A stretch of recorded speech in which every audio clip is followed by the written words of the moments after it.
signe grandiose apparut dans le ciel, une femme ayant le soleil pour manteau, la lune sous les pieds et sur la tête une couronne de 12 étoiles. Frères et sœurs, dans la joie, commençons cette célébration. Au nom du Père et du Fils et du Saint-Esprit.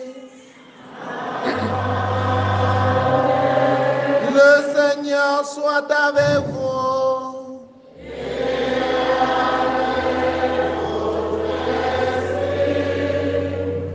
Nous célébrons en communion avec l'Église universelle l'Assomption de la Vierge Marie. Il s'agit de l'élévation de la Vierge Marie au ciel. Quelle leçon de foi devons-nous tirer de cette scène, de cet événement? Au cours de cette célébration, chers frères et sœurs, nous allons baptiser 26 enfants. Et nous disons déjà nos félicitations et nos encouragements aux parents, parraines et marraines de ces enfants. Nous allons prier pour que le Seigneur nous donne de découvrir davantage la place de la Vierge Marie dans notre vie de chrétiens catholiques et de rendre grâce au Seigneur pour tout ce qu'il fait pour nous.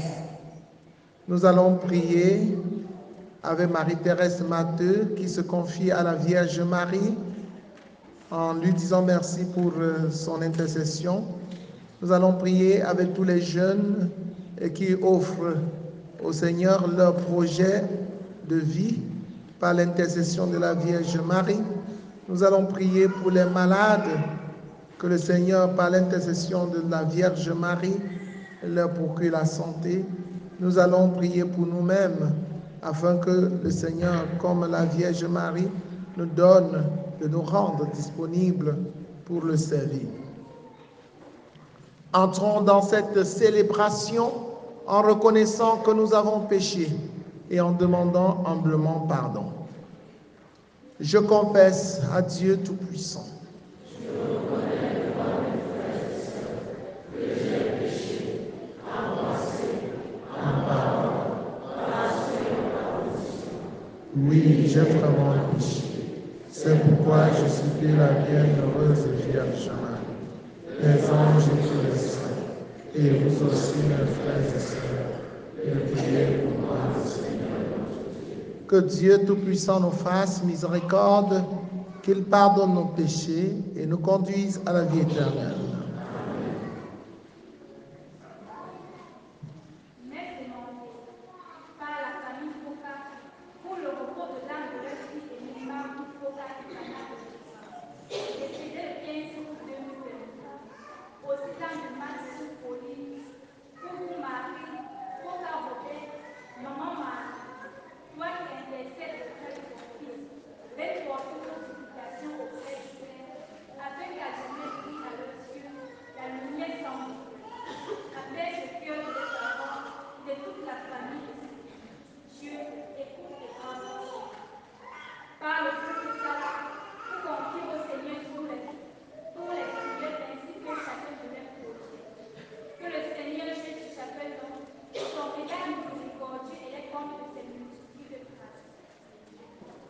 Nous prions aussi avec Joachim qui se confie à l'intercession de la Vierge Marie et rend grâce au Seigneur.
Dieu éternel et tout-puissant, tu as élevé jusqu'à la gloire du ciel, dans son âme et dans son corps, Marie, la Vierge Immaculée, la mère de ton Fils.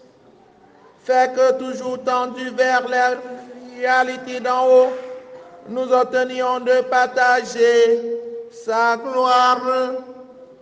Par Jésus-Christ, ton Fils, notre Seigneur et notre Dieu, qui vit et règne avec toi dans l'unité du Saint-Esprit, maintenant et pour les siècles des siècles.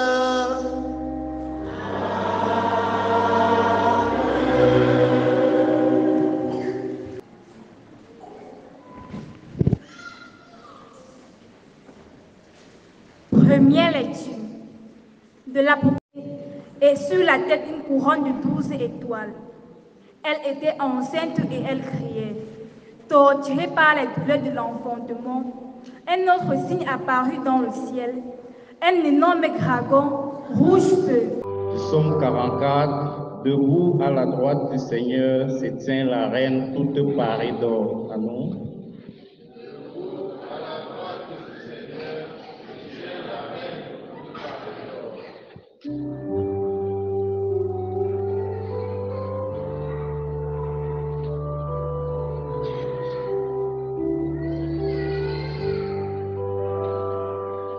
Debout à la droite du Seigneur se tient la reine toute parée d'or.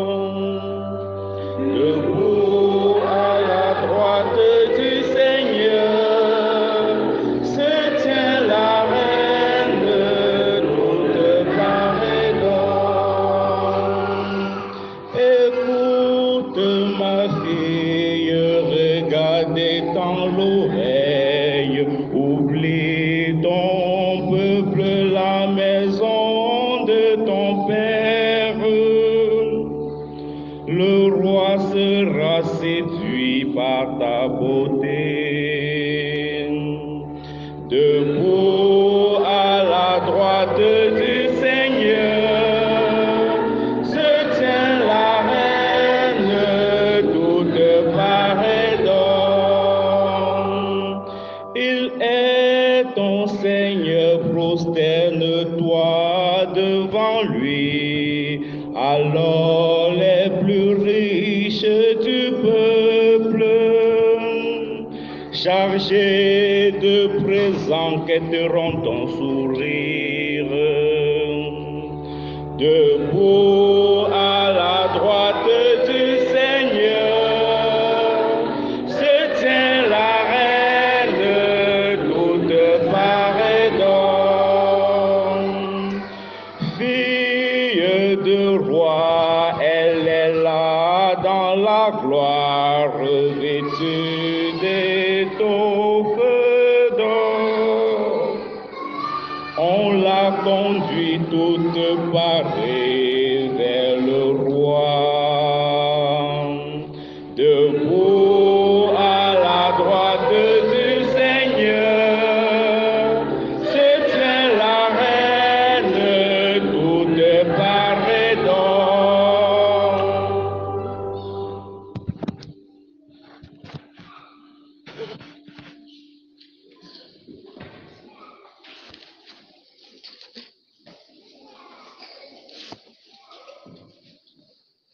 Second reading from the first letter of St. Paul to the Corinthians, chapter 15, verse 20 to 26.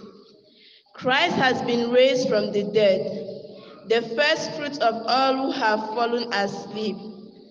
Death came through one man, and in the same way, the resurrection of the dead has come through one man. Just as all men die in Adam, so all men will be brought to life in Christ, but all of them in their proper order. Christ as the first fruit, and then, after coming of Christ, those who belong to him, after that will come the end, when he hands over the kingdom of God to the Father, having done away with every sovereignty, authority, and power. For he must be king until he has put all his enemies under his feet. And the last of the enemies to be destroyed is death. For everything is to be put under his feet. The word of the Lord.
Le Seigneur soit avec vous.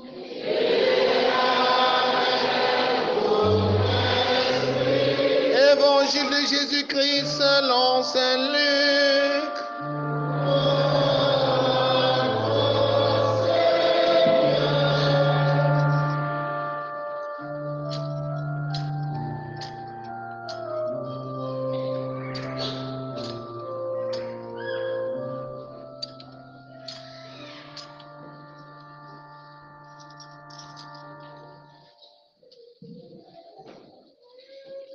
En ces jours-là, Marie se mit en route rapidement vers une ville de la montagne de Judée. Elle entra dans la maison de Zacharie et salua Élisabeth. Or, quand Élisabeth entendit les salutations de Marie, l'enfant tressaillit en elle.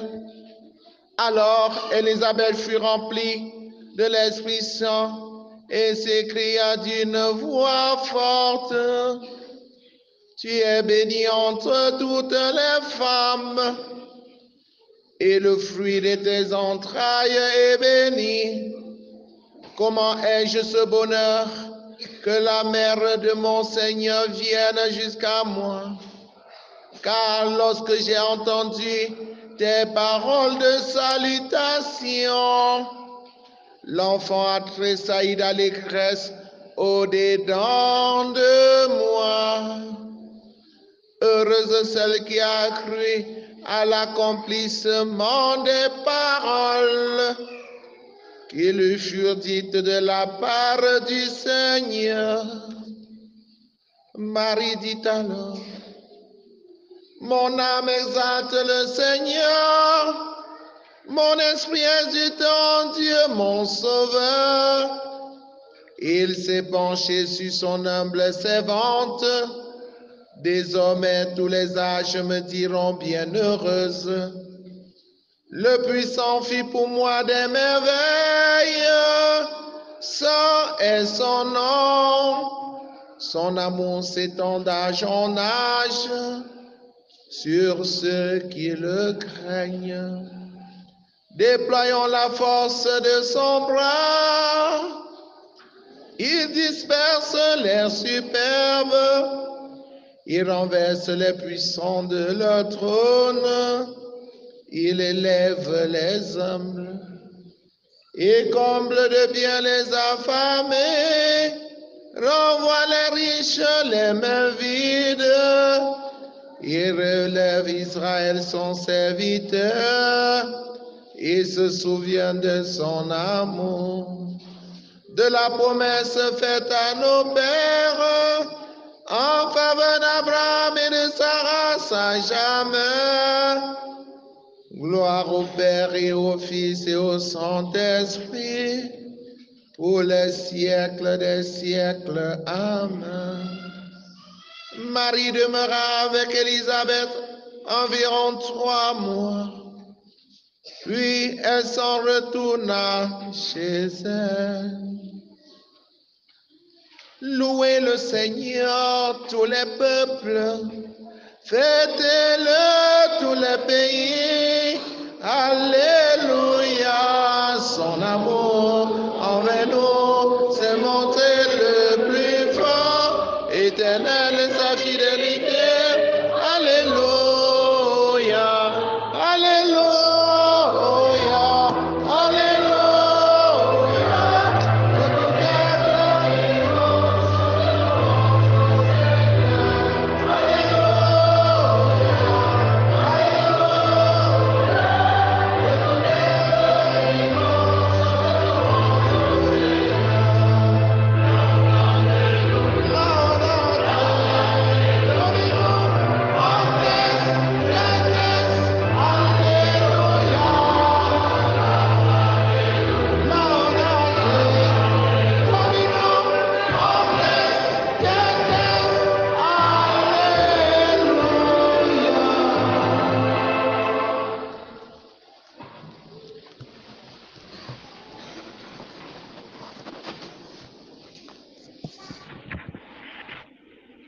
Chers frères et sœurs en Christ, bonjour et bonne fête à vous tous. Alors, nous célébrons en communion avec l'Église universelle la fête de l'Assomption, à ne pas confondre avec l'Ascension. L'Assomption, c'est l'élévation de la Vierge Marie au ciel. L'élévation de la Vierge Marie au ciel. L'Assomption entretient une relation très étroite avec l'Immaculée Conception de la Vierge Marie. De quoi est-il question, mes chers amis? Le Seigneur Dieu voulait venir au monde pour nous sauver. Et il a choisi une femme depuis sa conception par ses parents, Sainte Anne et Saint Joachim. Et en concevant la Vierge Marie, Dieu l'a couverte d'une grâce exceptionnelle en la préservant du péché originel. Alors que chaque homme porte en lui le germe du péché originel du fait de la désobéissance de nos premiers parents. Depuis le jour où Adam et Ève avaient mangé le fruit défendu, autrement, avaient désobéi à la volonté de Dieu, le péché est entré dans le monde. Et on parle du péché originel. Tout homme porte le péché originel en lui, sauf la Vierge Marie. Dieu l'a préservé du péché originel. Pourquoi? Parce que le corps, le ventre qui devait porter Dieu, ne pouvait pas porter Dieu dans un état de péché. Dans un état de péché. C'est la raison pour laquelle Dieu a préservé la Vierge Marie du péché originel. Et le lien, la relation qu'il y a entre l'Immaculée Conception de la Vierge Marie et l'Assomption est claire. Quand la Vierge Marie s'est endormie, Jésus a envoyé ses anges l'emporter au ciel. Pourquoi? Parce que la Vierge Marie son corps n'avait pas de péché. Son corps n'avait pas de microbes. Et vous savez bien qu'une viande pourrit à cause des bactéries, à cause des microbes qui se sont déposés dessus. Nous mourons à cause du péché. Nous pourrissons à cause du péché. Or, la Vierge Marie était préservée du péché. Donc, son corps ne devait pas subir la pourriture. Son corps ne pouvait pas subir la corruption du péché. C'est la raison pour laquelle les anges l'ont emportée au ciel et elle est entrée au ciel et est assise à côté de son fils au ciel.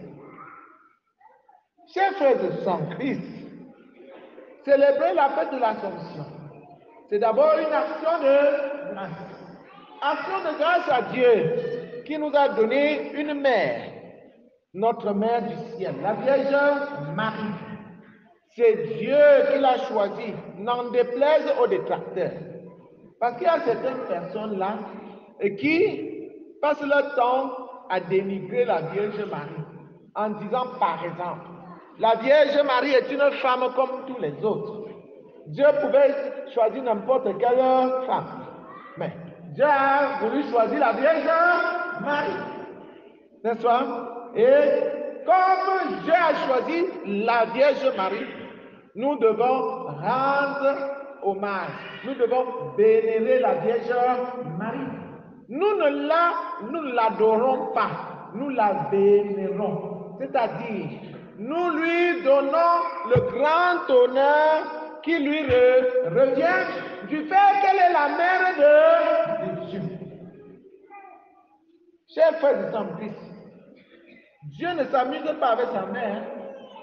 Si toi tu t'amuses avec ta mère, c'est qu'il y a une dette. Mais ne t'amuse pas avec ma mère, moi qui te parle. Si ma maman vient ici, vous vous amusez avec elle, vous allez me sanctifier. Parce que Jésus lui-même ne s'est pas amusé avec ça. Comment vous pouvez accepter que Jésus est Dieu? Comment vous pouvez accepter que Jésus est votre sauveur et refuser sa mère? Et refuser que Marie est la mère de Dieu? Ça veut dire qu'il y a quelque chose qui ne va pas dans votre péché. Encore que la Vierge Marie, la parole de Dieu, nous demande de dire bienheureuse à la Vierge Marie. Tous les âges me diront bienheureuse. Tous les âges me diront bienheureuse. Et si toi tu ne dis pas bienheureux, ça veut dire que tu n'obéis pas à ce que Dieu a demandé. Et par conséquent, tu m'aimes. Tu es en train de tu délires. Donc, chers frères et sœurs en Christ, ne protestez pas. Une personne normale ne doit pas protester à Dieu. Vous pouvez protester à Satan. Vous pouvez protester à un homme qui veut vous tromper. Mais ne protestez jamais à Dieu. Si vous avez à la maison un enfant protestant, vous allez faire quoi? Vous dites à l'enfant, va me pousser l'eau, je proteste. Accompagne-moi au champ, je proteste. Lave le sol, je proteste.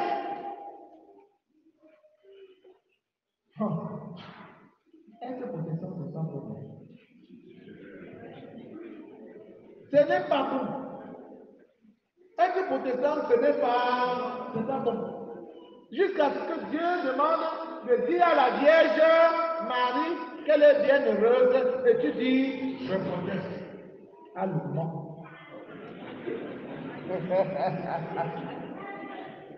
Quant à nous, chers frères et sœurs en Christ, ne protestons pas. Dieu a choisi la Vierge Marie et elle nous a donné comme mère par adoption, parce que nous sommes des frères de Jésus qui est venu faire de nous des enfants de Dieu. Accueillons la Vierge Marie dans notre vie et laissons la Vierge Marie nous accompagner. Encore que c'est une maman exemplaire. Une maman qui nous inspire des vertus chrétiennes. Regardez, à l'Annonciation, l'ange est venu dire à la Vierge Marie qu'elle devait être la mère de Dieu. La Vierge Marie nous donne la méthode philosophique pour découvrir la vérité. Est-ce que la Vierge Marie a accepté à la première proposition? Non. Qu'est-ce qu'elle a dit? Comment cela va-t-il se faire puisque je suis vierge? Combien de filles peuvent dire la même chose aujourd'hui?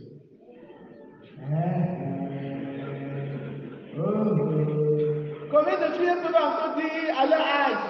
Marie avait parlé à 16 ans, 17 ans. Combien de filles de 17 ans peuvent encore dire comment cela va-t-il se faire puisque je suis vierge? Avant de naître, les filles connaissent déjà tout. Elles ont déjà tout fait. Non, mes chers amis, les filles, prenez du temps. Comme la Vierge Marie. Elle avait le projet de se marier à qui? À Joseph. Et elle n'avait encore rien fait. Elle était encore vierge. Vierge de corps, vierge. Vous aussi, nous aussi, soyons vierges comme la Vierge Marie. Vierge de corps, vierge d'esprit. Attendez le jour où le Seigneur va vous dire, voici votre mari. Et si vous ne trouvez même pas de mari, ça fait quoi? Mariez-vous avec Jésus.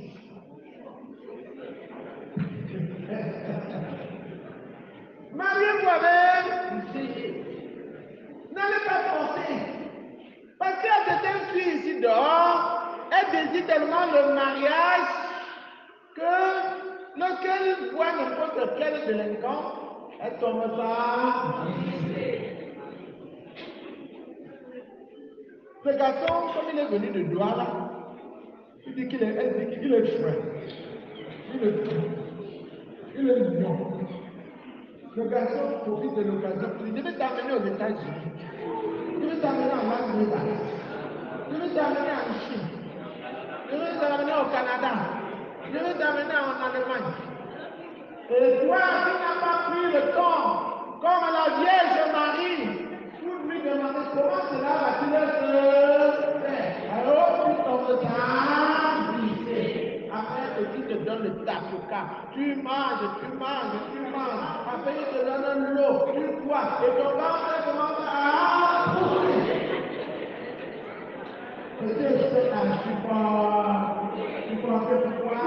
Parce que tu n'as pas pris le temps pour lui demander comment cela va-t-il se faire. La Vierge Marie nous instruit. La Vierge Marie nous dit.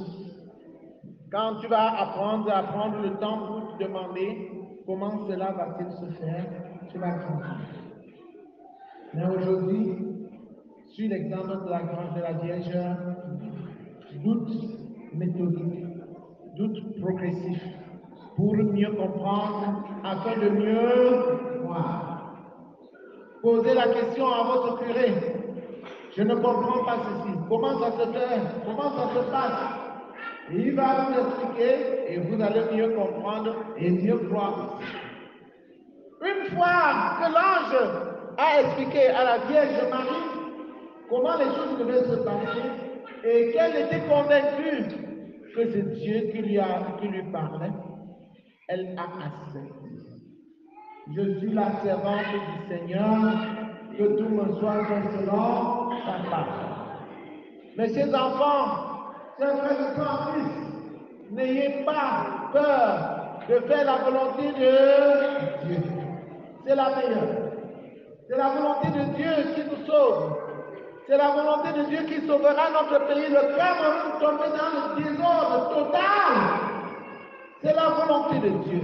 Et cherchons, chers frères et sœurs en Christ, à entrer dans cette volonté de Dieu avec la Vierge.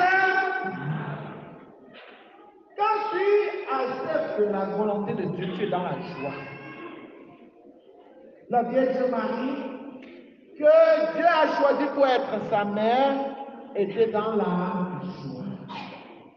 Et quand Dieu te communique la joie, ce que Dieu te donne, ce n'est pas pour toi seul.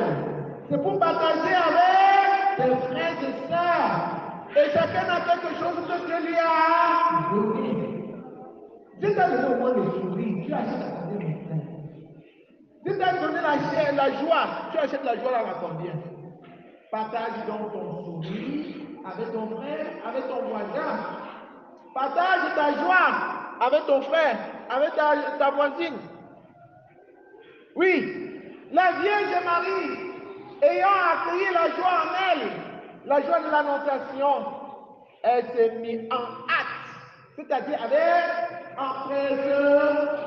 empressement, pour aller partager la joie avec sa cousine Élisabeth. Et sa cousine Élisabeth était aussi heureuse de l'accueillir. Et cette rencontre a donné une joie formidable. De cette rencontre a explosé une joie extraordinaire. Et cette rencontre joyeuse, mue par l'Esprit Saint, mue par l'amour, a donné le plus beau chant d'action de grâce de tous les temps. On l'appelle le Magnificat. La Vierge Marie chantait et sa cousine Élisabeth dansait. Et chacun sortait sa touche. À cause de la grâce et l'amour qu'ils avaient dans leur cœur. Mon âme est grâce le Seigneur. Et dit que mon esprit en fait mon sauveur. Il s'est penché sur mon âme maintenant.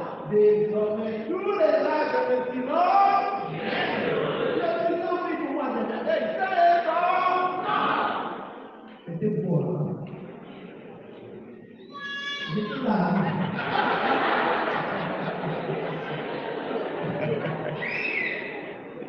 C'était beau. C'était beau. Deux personnes qui se rencontrent pour partager l'amour. L'amour qui vient de Dieu. La joie. Oui, chers frères et sœurs en Christ. C'est comme ça que nous devons nous rencontrer. Les chrétiens doivent se rencontrer pour se raconter les merveilles que Dieu a faites dans leur vie. Vous ne devez pas vous rencontrer pour faire le composant. Mamie, composant. Papa, composant. Si vous vous rencontrez pour saboter les autres, pour formater les couches, pour voir comment vous devez jeter les pots de banane, casser les autres, vos rencontres seront des rencontres sataniques. Et de cette rencontre ne sortira que la tristesse, la mort. Chers frères et sœurs en Christ, pour que nos rencontres soient joyeuses, il faudrait que chacun soit capable de s'asseoir pour regarder ce que Dieu a fait, des merveilles que Dieu a faites dans sa vie. Et qu'il soit capable d'aller témoigner. On parle du témoignage de notre